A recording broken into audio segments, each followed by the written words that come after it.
Halo, selamat datang kembali di Sinema Akhir Pekan. Kali ini kami akan merangkum sebuah film jadul tahun 90-an yang berjudul Last Man Standing.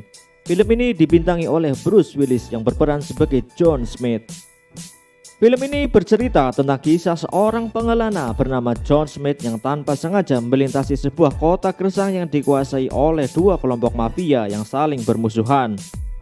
Hingga akhirnya John Smith memanfaatkan kondisi tersebut untuk meraup keuntungan dari dua kelompok mafia ini, sampai nantinya ia menghancurkan dua kelompok mafia ini dan akhirnya membebaskan kota dari para mafia. Nah, sebelum cerita dimulai, silakan klik tombol subscribe terlebih dahulu. Kalau sudah, kita langsung saja menuju ceritanya.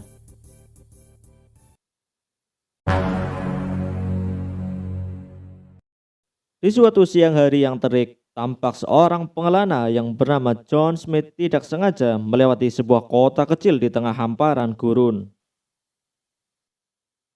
John yang penasaran dengan kota yang sedang ia lewati mulai mengamati dan melihat sekeliling apa yang ada di kota tersebut.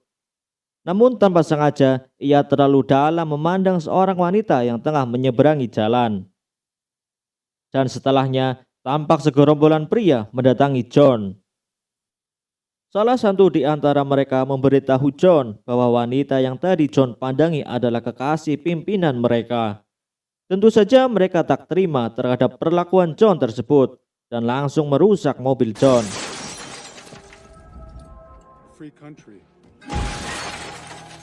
Atas kejadian itu, John pun langsung menuju kantor sheriff berniat untuk melapor.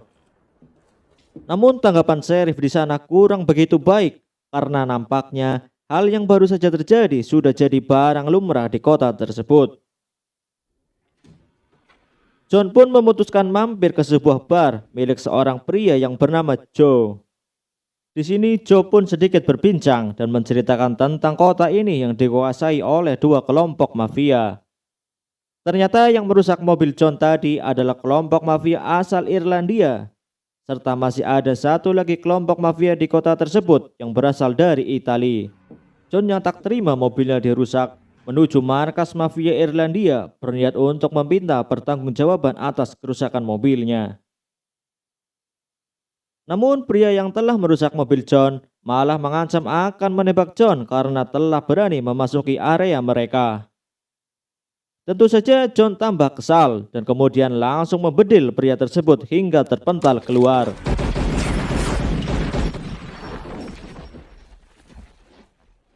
Setelah kejadian tadi, John disambut oleh kelompok mafia Italia yang dipimpin seorang pria yang bernama Strozzi. Kelihatannya Strozzi menyukai keberanian John dan ia pun merekrut John sebagai penembak di kelompok mafianya.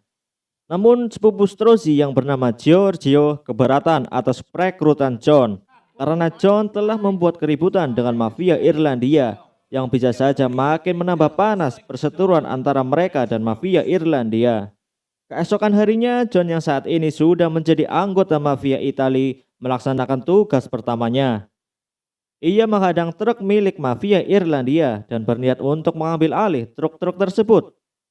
Di luar dugaan, pengawal truk tersebut malah membantu kelompok Strozzi dan menembak anggota kelompok mafia Irlandia hingga tewas.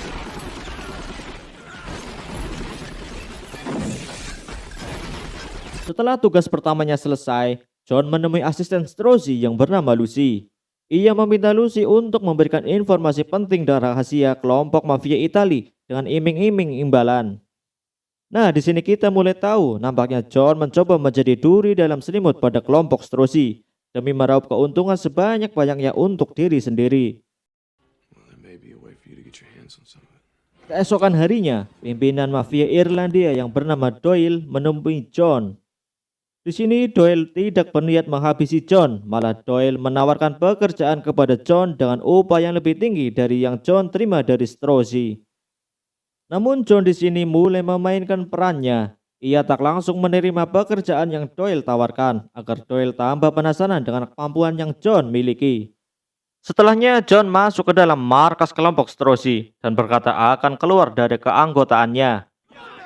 Tentu saja Strozzi dan bawahannya tak terima hingga keributan terjadi di sana. John menghajar Giorgio hingga tak berdaya dan mengintimidasi Strozzi hingga akhirnya Strozzi sendiri yang mengalah. Di malam harinya, John menemui Doyle dan komplotannya di markasnya. Berkat informasi dari Lucy, John memberitahu Doyle bahwa Giorgio sedang pergi menuju Meksiko untuk menemui polisi korup di sana yang pada scene sebelumnya ikut menyabotase truk milik Doyle. Atas informasi penting tersebut, Doyle langsung membayar John sebanyak $2.000 dan kembali meminta agar John bekerja dengannya. Namun lagi-lagi John belum menerima pekerjaan yang Doyle tawarkan. Mendengar hal tersebut, Doyle pun marah dan langsung membentak John. Hingga datanglah Hickey untuk menenangkan keributan tersebut. Yang perlu kita tahu dari Hickey, ia adalah orang kepercayaan dari Doyle, sekaligus ia adalah orang paling berbahaya dalam kelompok Doyle. Keesokan harinya, Doyle meminta Hickey untuk menangkap Giorgio di Meksiko. Setibanya di sana, Hickey langsung menghujani tembakan kepada para polisi tersebut. Hingga Giorgio terlihat sangat ketakutan dan setelahnya ia langsung diringkus oleh Hickey. Di tempat lain, John menemui kekasih Doyle yang berada di gereja. Dan sedikit berbincang di sana hingga diketahuilah ternyata ia terpaksa menjadi kekasih Doyle lantaran dulu ia dijadikan bahan taruhan oleh mantan suaminya. Di sini John nampaknya terenyuh mendengar cerita kehidupan wanita tersebut. Namun tujuan dari John menemui wanita ini baru bisa dijelaskan dalam scene berikutnya. Setelahnya John dipanggil sheriff. Di situ sheriff mempertemukan John kepada kapten polisi pimpinannya. Kapten menjelaskan bahwa ada 2 kelompok mafia dalam satu kota terlalu mengganggu. Hingga ia meminta John dan sheriff untuk bekerja sama menyingkirkan satu kelompok mafia dari kota tersebut dalam 10 hari ke depan. Atau jika dalam 10 hari ke depan masih ada 2 kelompok mafia yang ada di kota tersebut, kapten mengancam akan turun tangan membawa pasukannya untuk menghancurkan semua yang ada di kota. Kembali dengan Hickey, ia dan rekannya menuju markas Strozzi. Di sana ia menitip pesan kepada Strozzi bahwa mereka telah meringkus Giorgio dan meminta tebusan uang jika Strozzi ingin membebaskan sepupunya itu. Keesokan harinya, waktu pembebasan Giorgio pun tiba. Di sana, kelompok Strozzi membawa sebuah koper untuk menebus Giorgio. Namun setelah koper itu diterima, Hickey langsung menembak bawahan Strozzi. Dan ketika koper itu dibuka, ternyata isinya hanyalah potongan koran. Doyle pun langsung mengancam akan menghabisi Giorgio. Namun ternyata Strozzi membawa kekasih Doyle dan berbalik mengancamnya. Nah, sekarang kita bisa menebak kenapa Strozzi bisa menangkap kekasih Doyle. Tentu saja ada andil John di dalamnya, karena ia nampaknya memberitahu keberadaan kekasih Doyle itu kepada kelompok Strozzi. Di malam harinya, John menyiapkan senjatanya dan mulai membuat rencana baru untuk kembali meraup keuntungan dari kedua pihak kelompok mafia yang sedang memanas.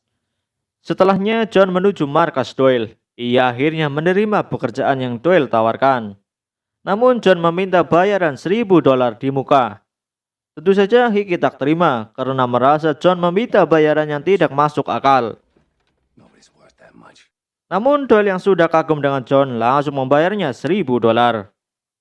Lagi-lagi John memainkan perannya untuk meraup keuntungan. Kali ini ia membuat berita palsu yang memberitahukan bahwa kelompok Strozzi segera merekrut anggota baru dan berencana kembali menangkap kekasih Doyle. Tentu saja Doyle masuk ke dalam jebakan sandiwara John. Ia pun langsung meminta John untuk menjaga kekasihnya. Singkat cerita, John langsung menuju tempat yang dimaksud dan tanpa basa-basi ia langsung menembaki para penjaga di sana. Setelahnya, John membebaskan wanita ini dari dekapan Doyle. John meminta wanita ini untuk pergi menjauh dari kota, kembali memulai kehidupannya yang baru. Dan keesokan harinya, Doyle dan para anggotanya menuju tempat tersebut. Di sini, John beralibi kejadian pembantaian semalam dilakukan oleh Strozzi, serta Strozzi kembali berhasil menculik kekasih Doyle. Namun nampaknya Hickey tidak langsung percaya. Sementara Doyle yang lagi-lagi berhasil dikelabui John terlihat begitu sedih bercampur amarah. Ia pun meminta untuk menghajar Strozzi dan mengakhiri semua kegaduhan yang sedang terjadi. Mendengar hal tersebut, John langsung membuat sandiwara baru.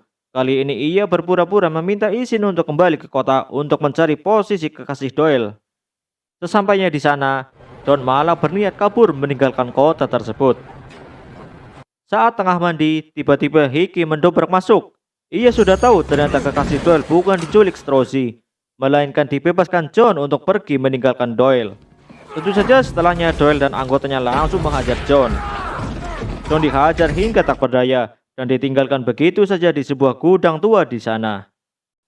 Beberapa saat kemudian, dua bawahan Strozzi bermaksud memastikan John sudah tewas atau belum. Namun sesampainya di gudang tua tersebut, mereka tidak melihat di mana John berada. Mereka pun mencari kemana John sebenarnya, hingga tiba-tiba John muncul dari belakang dan menembak bawahan Doyle dan langsung kabur meninggalkan gudang tua tersebut. Tentu saja Doyle langsung mengarahkan semua bawahannya untuk kembali menangkap John. Mereka mencari di setiap sudut kota hingga masuk ke bar milik Joe. Namun mereka masih belum bisa menemukan John. Hingga datanglah sheriff yang dengan sengaja membohongi Doyle. Sheriff mengatakan John berada di kasino milik Strozzi. Setelah dirasa aman, akhirnya John keluar dari sebuah lemari es milik Joe. Setelahnya Sheriff dan Joe membantu John keluar dari kota tersebut. Sheriff akan menyembunyikan John di sebuah gereja yang jauh dari kota. Di sisi lain, kelompok Doyle langsung membakar dan menembaki kasino milik Strozzi. Hingga tak ada seorang pun dari anggota kelompok Strozzi yang selamat, termasuk Strozzi dan Giorgio.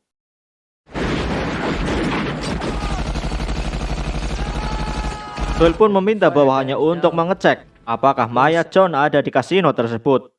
Ya, tentu saja sudah dipastikan tidak ada John di kasino tersebut karena ia dibawa oleh sheriff pergi meninggalkan kota tersebut. Keesokan harinya, bawahan Doyle meringkus Joe dari barnya. Mereka menyiksa Joe supaya mau memberitahu di mana posisi John berada. Setelahnya sheriff menemui John. Ia memberitahu John bahwa kelompok Doyle telah menangkap Joe, yang juga menjelaskan tidak akan ada makanan dan obat-obatan yang bisa Joe kirim selama masa pemulihan John. Mendengar hal tersebut, John pun meminta senjata kepada sheriff. Ia kali ini berniat untuk menyelamatkan Joe. Sesampainya di lokasi, aksi baku tembak pun tak terhindarkan. John menembak satu persatu bawahan Doyle hingga akhirnya berhasil menyelamatkan Joe. Sebelum pergi, John menitipkan pesan kepada sheriff untuk memberitahu Doyle dan Hickey kemana ia pergi. Hingga yang ditunggu-tunggu akhirnya datang. Doyle dan Hickey sampai di tempat John menunggu mereka. Basa-basi pun terjadi di sana, hingga di luar dugaan, Doyle ditembak hingga terpental oleh Joe. Dan setelahnya satu bawahannya langsung ditembak John. Ini tinggal Hickey yang tersisa, dan saat Hickey berusaha akan menembak, dengan sigapnya John langsung melepaskan tembakannya dan menghujam Hickey hingga ia akhirnya tewas. Akhirnya tak ada satupun dari dua kelompok mafia di kota tersebut tersisa, dan John pun kembali melanjutkan perjalanan hidupnya.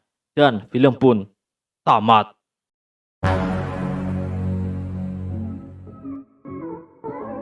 Terima kasih telah menonton. Jangan lupa subscribe channel Sinema Akhir Pekan. Dan sampai bertemu lagi di rangkuman film berikutnya.